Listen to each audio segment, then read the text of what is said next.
حضرت ابراہیم علیہِسسلام نے گھر کے اندر سے فرمایا نہیں کرنے دوں گا، گھر کے اندر بھی ٹکرائے، فرمایا تم جو بھی ہو پاش پاش کیا چچا کے اصولوں کو، اور باہر جب نکلے تو صرف علاقے کے چیئرمین سے نہیں ٹکرائے، ایم پی ایم این اے وزیر مشیر سے نہیں ٹکرائے، سپر پاور نمرود دنیا کا واحد حکمران تھا اس وقت، دوسرا کوئی حکمران ہی نہیں تھا، اکیلے حکمران سے جا کر ٹکرائے، کوئی ساتھ فوج نہیں تھی، کوئی ساتھ ان کے طاقت بظاہر دنیا داری کی کوئی نہیں تھی، پر حضرت ابراہیم جا کے ٹکرائے، اور میرے رسول پاک صلی اللہ علیہ وسلم نے سند بیان کی، فرمایا افضل الجہاد کلمۃ الحق عند سلطان الجابر، فرمایا سب سے افضل جہاد یہ ہے کہ تو ظالم بادشاہ کے سامنے کھڑے ہو کے حق بات بیان کر دے، یہ سب سے بڑا جہاد ہے، یہ سب سے افضل الجہاد کلمۃ الحق عند سلطان الجابر، سب سے بڑا جہاد۔ حضرت ابراہیم کھڑے ہو گئے، سپر پاور سے ٹکرائے۔ یہاں ہم لوگ حکمتوں کا شکار ہیں، دیکھیں گے، کریں گے، سوچیں گے، اور مولوی صاحب کو ویسے کہتے ہیں آپ پرہیز کریں سیاسی باتوں سے۔ بھئی اللہ کے ہر نبی نے جا کے وقت کے ظالم حکمران کو لتاڑا ہے، للکارا ہے، یہ تو مشن انبیاء ہے۔ حضرت سیدنا ابراہیم علیہ السلام نے جو اس کو جا کے کہا کہ تو جھوٹ بولتا ہے، تو جھوٹا ہے، تو خدائی کا دعویٰ کرتا ہے، تو بہت بڑا ظالم ہے، اور قرآن مجید نے اس ساری بات کو بیان فرمایا۔ حضرت ابراہیم علیہ السلام سے کہنے لگا میں رب ہوں، تو آپ نے فرمایا میرا رب تو وہ ہے جو زندہ کرتا اور مارتا ہے، تو پھر آپ حق بات بیان کریں گے تو اللہ مارے گا کہ بندہ مارے گا؟ کچھ بھی نہیں ہوتا، کیونکہ زندگی موت کس کے ہاتھ میں ہے؟ اللہ کے ہاتھ میں، زندگی موت اللہ، کچھ بھی نہیں ہوتا۔ انسان صحیح سمت کا تعین کرے اور صحیح چلے۔ حضرت علی شیر خدا سے کسی نے کہا تھا کہ آپ کے بڑی دشمنی ہے، کوئی محافظ رکھ لیں، آپ فرمانے لگے موت خود بہت بڑی محافظ ہے، وقت سے پہلے آتی ہی نہیں، بڑی محافظ ہے، وقت سے پہلے۔ علامہ نورانی رحمۃ اللہ تعالیٰ علیہ کراچی جیسے شہر میں رہا کرتے تھے، جہاں کام پہ خطرہ تھا، لوگوں نے کہا حضرت اتنے بڑے لیڈر ہو، آپ کی جماعت کی 62 سیٹیں ہوئی قومی اسمبلی میں، ایک ایسا وقت بھی آیا تو کوئی ایک آدمی بندوق والا، آپ فرمانے لگے مجھے ضرورت ہی نہیں، اس لیے کہ جس خدا رسول کے لیے میں نکلا ہوں وہ خود ہی حفاظت کرنے والے ہیں، ضرورت نہیں ان چیزوں۔ تو بھائی حضرت ابراہیم ٹکرائے، اور آپ کا انداز کیا ہے؟ جا کے کہا کہ تو نہیں، خدا وہ ہے جو زندہ کرتا، اور اس نے ایک بیوقوفوں جیسی دلیل دی۔ ایک آدمی کو کل پھانسی دینی تھی تو اس کو بلایا، کہنے لگا تجھے کب پھانسی ہے؟ اس نے کہا کل، کہنے لگا جا تجھے آزاد کیا، زندگی دی، اس کو چھٹی دے دی۔ ایک عام آدمی بیچارہ بیٹھا تھا، اس کو پکڑ کے نا کہنے لگا اس کی گردن اڑا دو، کہنے لگا دیکھ لو میں بھی زندہ کرتا اور مارتا ہوں، وہ جو کل مرنے والا تھا میں نے زندہ کر دیا ہے، اور جس کو پتہ ہی نہیں تھا کہ میں نے مرنا ہے اسے پکڑ کے میں نے مار دیا ہے۔ یہ بیوقوفوں جیسی دلیل ہے۔ حضرت سیدنا ابراہیم علیہ السلام چاہتے تو اسی وقت دلیل توڑ دیتے کہ تو کیا بیوقوفوں جیسی بات کر رہا ہے، اگر تو زندگی دیتا ہے تو مرے ہوئے میں جان ڈال کے دے جس کو تو نے مارا ہے۔ لیکن حضرت ابراہیم نے دیکھا کہ بیوقوف ہے، بیوقوفوں سے بحث نہیں ہوتی، دلیل بدل لی جاتی ہے، ان کی عقل کے مطابق بات کی جاتی ہے۔ حضرت ابراہیم فرمانے لگے میرا رب وہ ہے جو سورج مشرق سے نکالتا ہے اور مغرب میں غروب کرتا ہے، تو اگر رب ہے تو مغرب سے نکال کے مشرق میں غروب کر۔ فبہت الذی کفر، کافر لاجواب ہو گیا، اس کے پاس اس چیز کا کوئی جواب نہیں تھا۔ علامہ اسماعیل حقی نے خوبصورت فقرہ لکھا ہے، خوبصورت جان ڈال دی ایک جملہ کہہ کے۔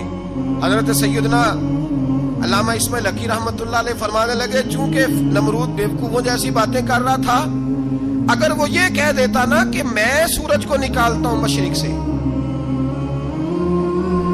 میں غروب کرتا ہوں معاذ اللہ مغرب میں میں نکالتا ہوں، تو آپ اپنے رب سے کہیے کہ وہ مغرب سے نکال کے مشرق میں غروب کرے۔ علامہ اسماعیل حقی فرماتے ہیں رب کریم کی آواز قدرت تھی، مالک حضرت ابراہیم علیہ السلام کے اس، اگر وہ کہہ دیتا اور حضرت ابراہیم دعا کر دیتے تو رب کریم نے فرشتوں کو تیار بٹھایا ہوا تھا، فرمایا اگر یہ کہہ دے میرے خلیل سے کہ سورج مغرب سے نکال کے مشرق میں غروب کرنا ہے تو تیار رہنا، جس طرح خلیل کہیں گے ویسے ہی کر دیں گے۔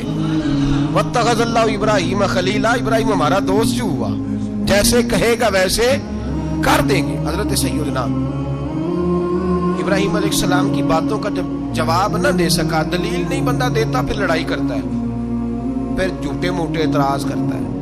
دلیل ختم ہوتی ہے تو لوگ ذاتیات پہ اترتے ہیں، کہتے ہیں یہ کھانستا صحیح نہیں، دیکھتا صحیح نہیں۔ دلیل ختم، اب ذاتیات پہ اترے، کہنے لگے مجھے پتہ چلا ہے کہ یہ فلانی جگہ گیا تھا تو وہاں جا کے اس نے اس طرح کیا۔ پھر لوگ ذاتیات پہ اترتے ہیں، جب دلیل کا جواب دلیل سے نہیں دے پاتے پھر ذاتیات پر اتر کر حملے کرتے ہیں۔ حضرت ابراہیم کے دلائل کا جواب نمرود نہ دے سکا تو کہنے لگا کہ اس کو آگ میں ڈال دو۔ قوم گئی ہوئی تھی ساری، آپ نے بات سنی ہوئی ہے، میں نے صرف اشارہ دینا ہے، میلے پہ تو حضرت سیدنا ابراہیم علیہ السلام نے سارے بت توڑ دیے، کلاڑا بڑے بت کی گردن پہ رکھا، واپس آئے، کہنے لگے بت کس نے توڑے ہیں؟ تو فرمایا اس سے پوچھ لو جس کی گردن پہ کلاڑا ہے۔ کہنے لگے یہ تو بول ہی نہیں سکتا، تو فرمانے لگے بڑے بیوقوف ہو جو بولتا ہی نہیں، سنتا ہی نہیں، اپنا آپ نہیں بچا سکتا، اس کی پوجا کرتے ہو؟ کہنے لگے پکڑو، دلیلیں ختم ہو گئی، اس کو آگ میں ڈالو۔ بہت بڑی حویلی 45 فٹ مربع پہ مشتمل ایک حویلی بنائی گئی اور 45 فٹ اونچی۔ مختلف روایات، علامہ اسماعیل حقی کہتے ہیں کہ 3 مہینے تک نمرود نے کہا کہ اس کے اندر لکڑیاں ڈالو۔ لوگ پوچھنے لگے کتنی دنیا جلانی ہے؟ کہنے لگا بندہ تو ایک جلانا ہے، پر بندہ بڑا تگڑا ہے، ایک بندہ۔ 3 مہینے لکڑیاں ڈالی گئیں، اور لوگوں کی جو تہمات ہوتی ہیں نا وہ بڑی عجیب ہوتی ہیں۔ تہمات میں نے بڑی تفصیل سے رمضان المبارک میں گفتگو کی تھی، بدشگونی، تہمات لوگ لیتے ہیں۔ اس وقت بھی لوگ تہمات کا شکار ہو گئے، عقیدہ بگڑ جاتا ہے تو وہ عجیب و غریب باتیں کرنے لگتا ہے، تہمات کا شکار ہو گئے۔ بیبیاں نظر مان دی، میں بیمار ہوں، اگر صحیح ہو گئی تو اتنے من لکڑی دوں گی حضرت ابراہیم کی آگ جلانے کے لیے۔ ایک عورت لے کے جا رہی ہے لکڑیاں، تو ایک نیک دل آدمی نے اس سے پوچھا کہاں جا رہی ہو؟ کہنے لگی میں نے منت مانی تھی تو حضرت ابراہیم علیہ السلام کو معاذ اللہ جلانے کے لیے لکڑیاں لے کے جا رہی ہوں۔ تو وہ رب کریم کے بندے کہنے لگے تو ڈھونڈتی رہے گی، تجھے وہ جگہ ملے گی نہیں۔ وہ بی بی کئی مہینے گھومتی رہی، جگہ ہی نہیں ملی جہاں لکڑیاں ڈالنی، ماری گئی۔ تہمات کا شکار ہوئے بہت سارے لوگ، تہمات کا۔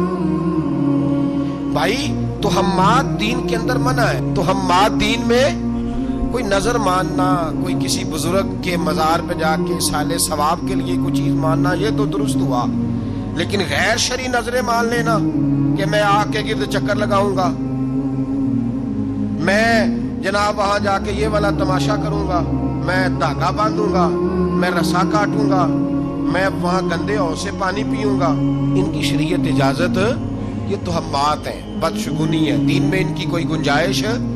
آپ نظر ماننے سے پہلے بھی کسی عالم سے رابطہ کریں کہ میں منت مانگنے لگاؤں تو کیسے ماننی چاہیے، اس کا طریقہ پوچھیں، ایسے ہی غلط چیز کی منت تھوڑی مان لی جائے گی۔ بہرحال آمدہ برسرے مطلب حضرت ابراہیم کے لیے آگ جلائی گئی، 45 فٹ اونچی آگ ہے، پرندہ بھی اوپر سے گزرتا ہے تو نیچے گر جاتا ہے جل کے، اتنے دن لگا کے آگ جلائی گئی۔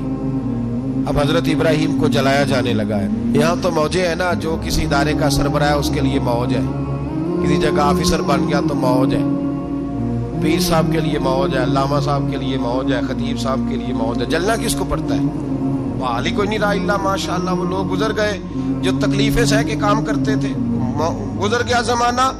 حضرت سیدنا ابراہیم علیہ السلام کو جلایا جانے لگا ہے تو اب اتنی بڑی آگ ہے تو ڈالے کیسے؟